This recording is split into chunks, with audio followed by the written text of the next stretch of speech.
Il y aura une évaluation plus formelle, ça on le sait, qui s'en vient. Bien, là, le CAPFE évalue aussi le programme, mais c'est pas le même type d'évaluation. Je pense qu'on a fait beaucoup d'évaluations formatives dans les outils. On va chercher beaucoup de données informelles des outils qu'on développe, mais c'est pas suffisant, à mon avis. Même l'avis du CAPFE, c'est parfait parce que ça nous donne... En fait, ça nous a permis de nous mobiliser. Donc, on l'évalue un peu. On sait que la faculté, on va devoir évaluer son programme aussi. Si on s'inscrit dans... Ce qui reste à venir, en fait, c'est que les outils qu'on a développés, en fait, on s'est rendu compte qu'on pourrait très, très bien en faire de la recherche. Et du point de vue de la recherche, adhérer peut-être une démarche de recherche-développement. Et dans ce contexte-là, il va falloir qu'on évalue nos outils.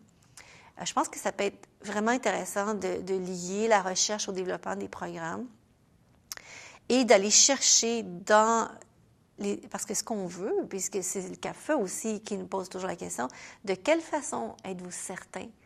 Comment pouvez-vous démontrer que votre programme développe les compétences professionnelles? C'est la question. Et c'est toute une question. De quelle façon on est certain que ça développe? Donc, ça veut dire qu'on doit pouvoir évaluer. Et ça, on ne l'a pas fait.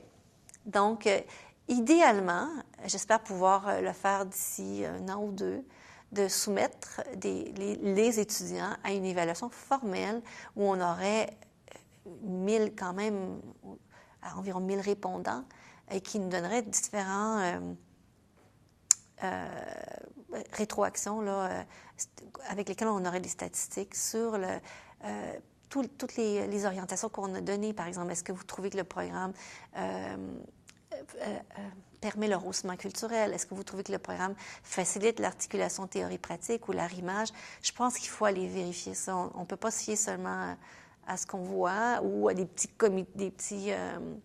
projets pilotes. Il faut vraiment faire une recherche, aller évaluer concrètement ce que ça donne, autant chez les étudiants que chez les professeurs et tous les acteurs, dans le fond, de l'approche programme.